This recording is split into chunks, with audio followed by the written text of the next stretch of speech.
What's up, guys? Potbelly Pigs for Life here, and today we're here for the final tour of Golden Age. So, for those of you who don't know, Golden Age is the Minecraft project that we have been working on for almost 2 years at this point. And so, as the name implies, this is heavily inspired by the Islamic Golden Age, which took place between the 9th and 11th centuries, if I remember correctly from 9th grade history. You'll definitely see a lot of that inspiration in a lot of the architecture of this build. So yeah, with that out of the way, let's get started. So, we're going to start in here, which is my palace. So, this is the throne room, and this is the throne that I saw on a Reddit post. All the details for, builds I took inspiration from are, in the previous video, where we built this here palace. So, as you can see on either side, we have staircases. You will see where those lead to in a minute. But right underneath them, we have some bedrooms for my private servants. So then, right in here, we have got the war room with a giant map of the Empire. So, as you can see, we're right here. We're gonna travel all throughout the Empire. And we've also got some bookshelves and a middle table where I can meet with my pristine generals, or my prestigious generals, whichever adjective you want to use. So then, on the other side, we have another area. So right over here is the kitchen, where my private servants prepare food for me and my royal court. And this is the dining room, where me and my royal court are served. So this is my chair, got lots of food. And then a little bit of a secret, right in here, we have got a dungeon for several prisoners of war. Yeah, I definitely don't have any idea as to what happened to them. They just all of a sudden magically disappeared, if you know what I'm saying. Yeah, and then the same thing on the other side.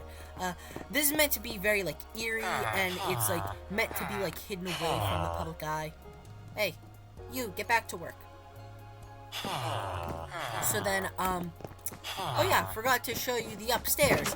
If you go upstairs, you go up these, staircases. You could choose either one. And right here, we have got my private bedroom. So, we've got a little enchanting area. We've got bed, got a wardrobe with a chest.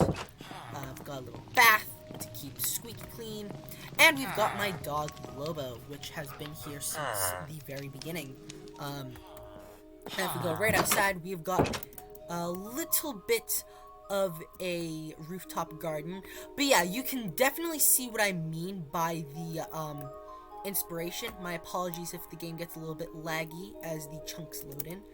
But yeah, so we got these teardrop dome roofs all over the Empire.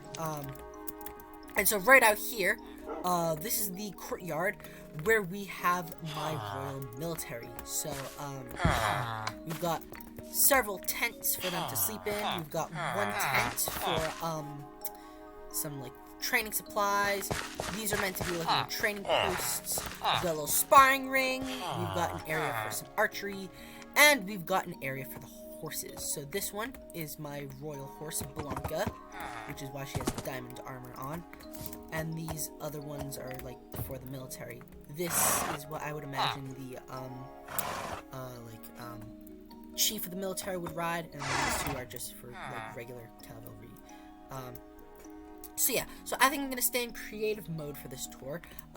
So right here, we have got the big city. So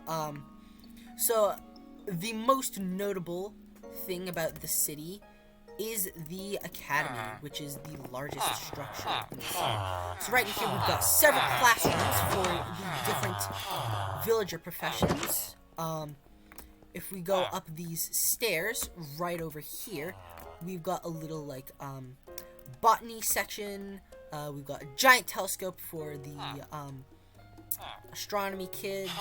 We've got a furnace. We've got a little study table. some coal to fuel said furnace, and we've got a little cafeteria for students to come in here and eat lunch. So yeah, this is the big thing that sets the big city apart from all the other villages.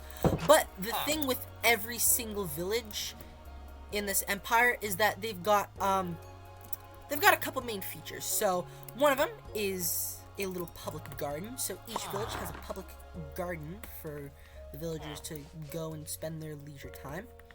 There is a temple, many of them varying in sizes. This is the biggest temple we've got here.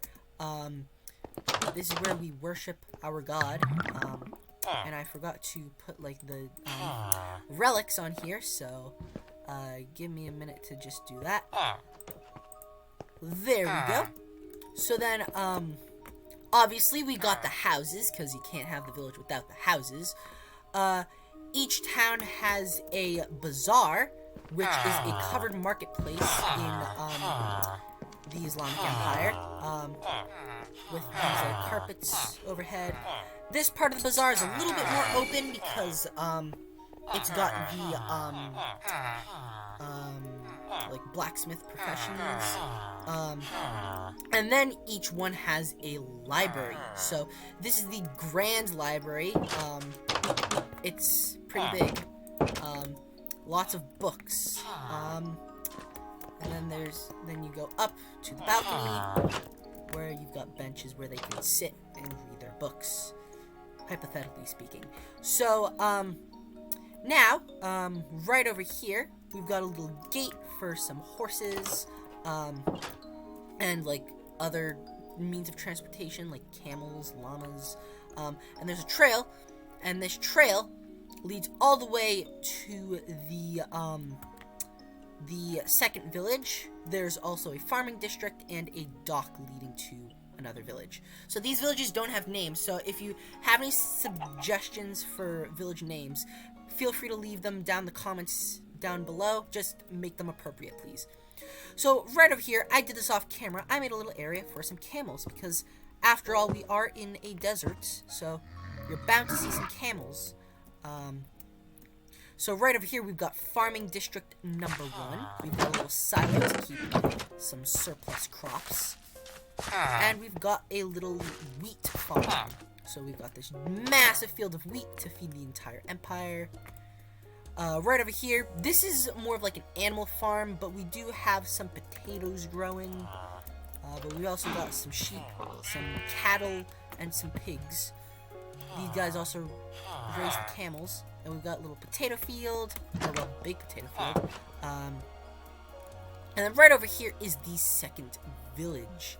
So, again, we've got the temple, we've got several houses, we've got, oh wait, this one doesn't really have a public garden.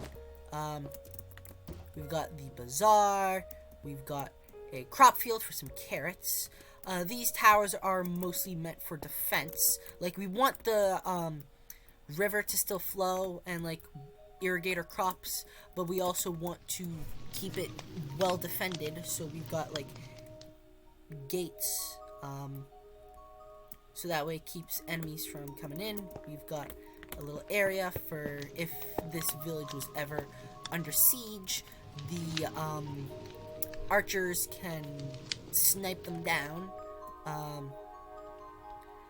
We've got the temple, which I may or may not have mentioned. This one's a lot smaller. Like, this one's probably the smallest one, I believe. But yeah, it still looks good nonetheless.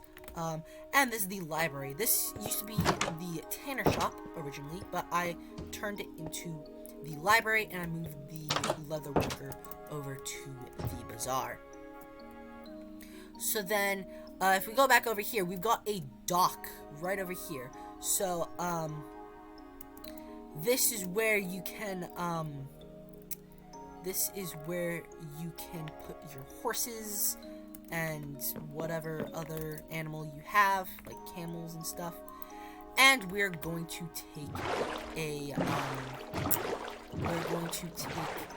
boat all the way to the third village. So this village is the largest of the villages because, well, you'll see in a minute, it's very self-sufficient. Like, it's got, like, pretty much every, like, single crop you can think of. It's also right next to a little mining operation. And, yeah, that's the main thing, is that it exports, like, underground minerals and stuff, making it the, like, one of the richest villages outside of the city. So yeah,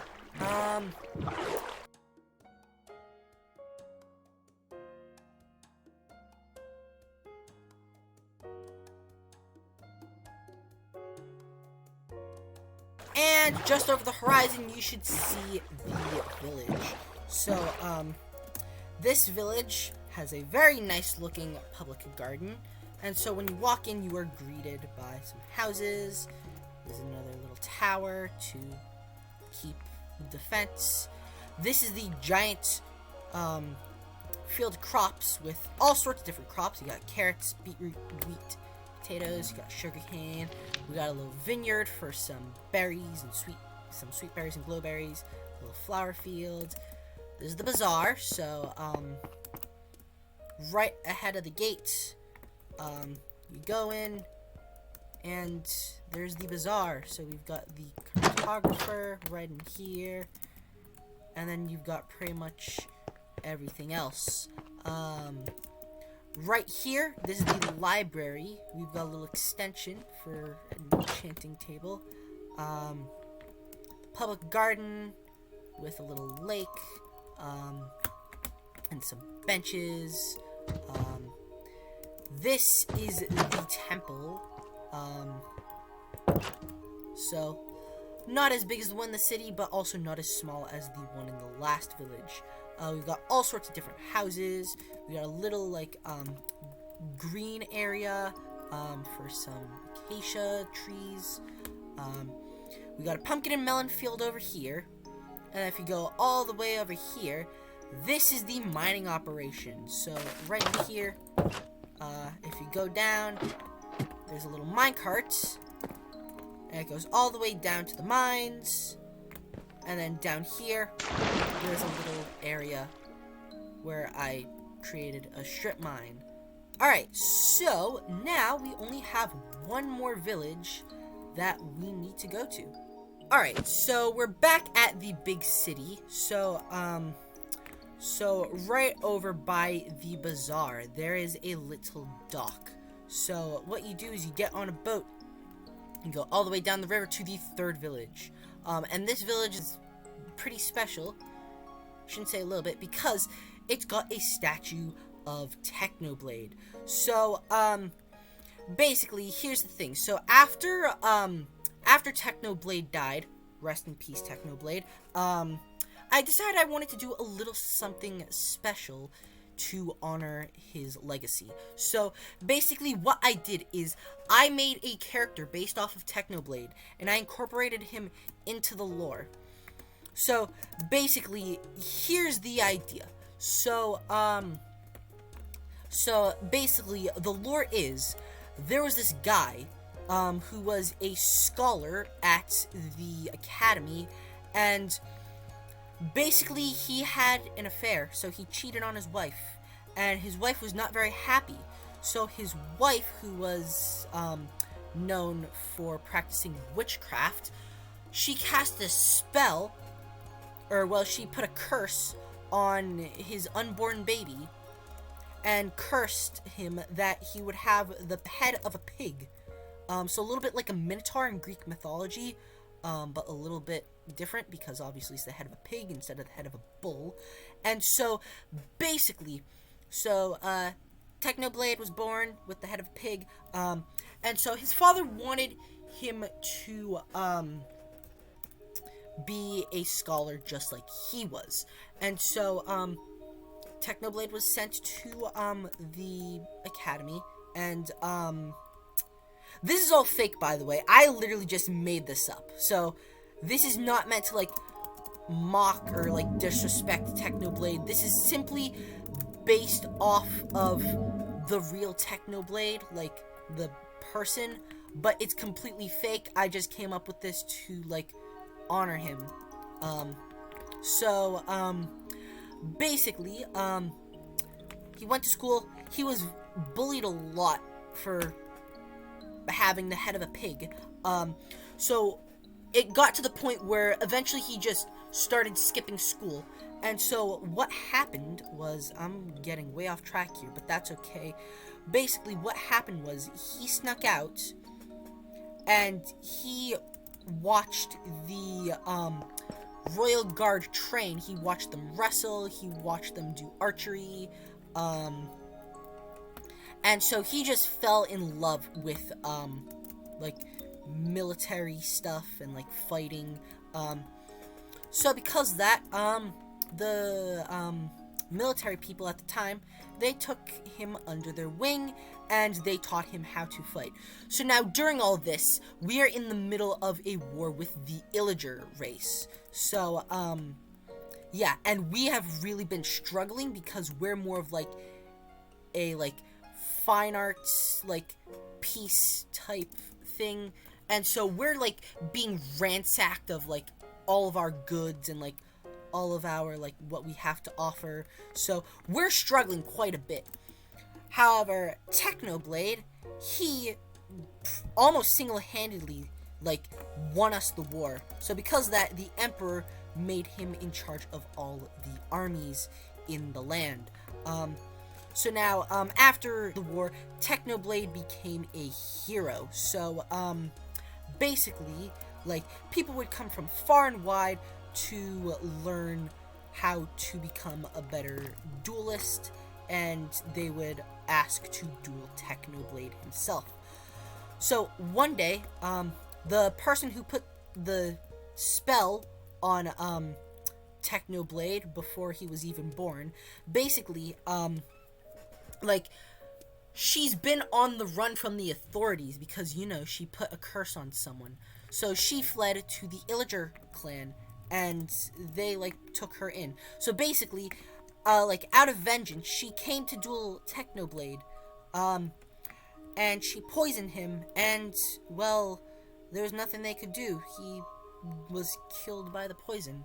So, to commemorate his legacy, we built a memorial in honor of him. So, if you go down here, there is a little bit of a, casket. What I think I am gonna do is I'm gonna swap out the head for a piglin head. After all, Technoblade is a pig. I mean, the flesh is still intact, but you know what? It's no big deal. So yeah, so, like, we give him, like, an offering of potatoes every year on the, was it the 30th? It's either the 30th of June or the 1st of July.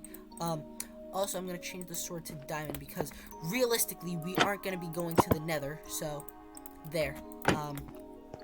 Plus, I know that Technoblade was a fan of, like, like, 1.8 combat system, and, of course, there was no netherite in 1.8, so, yeah.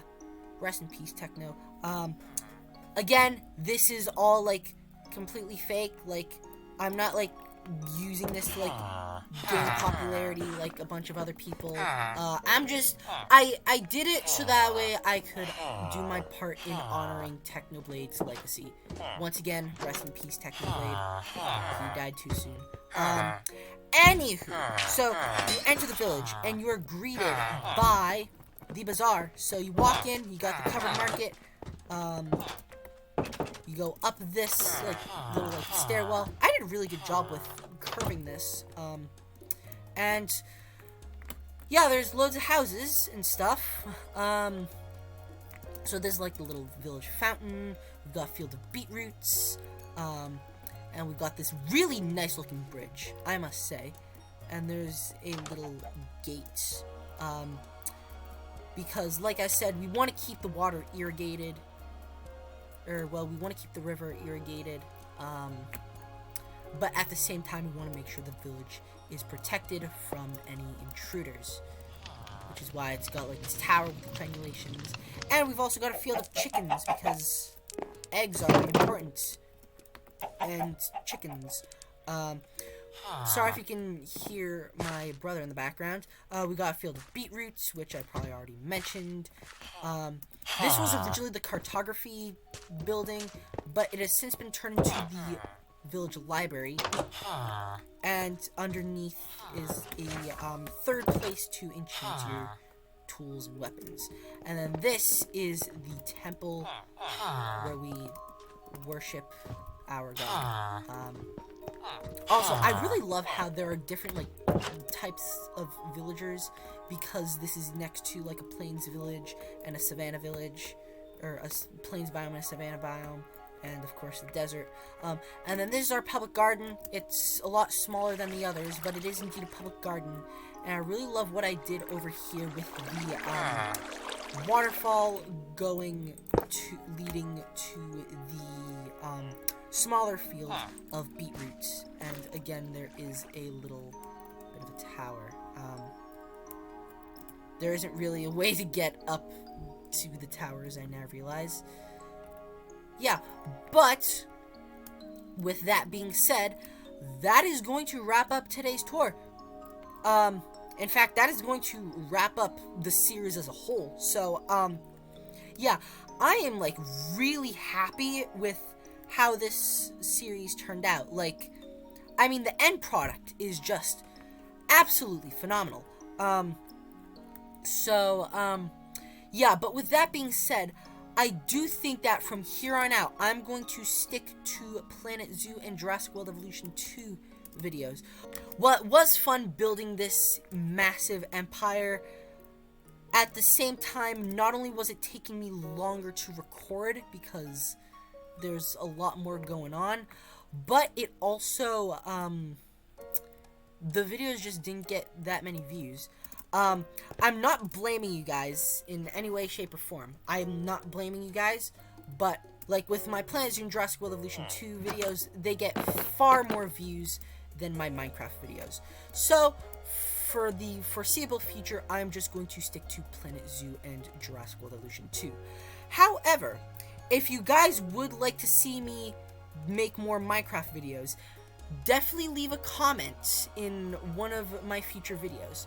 But for the time being, I think I have found my niche in creating content, and that niche is Planet Zoo and Jurassic World Evolution 2. So yeah, with that all being said, that is going to wrap up today's video. Really hope you guys enjoyed today's video. If so, please make sure to leave a like and subscribe to see some more Planet Zoo and Jurassic World Evolution 2 content. And I will see you guys next time. Peace out.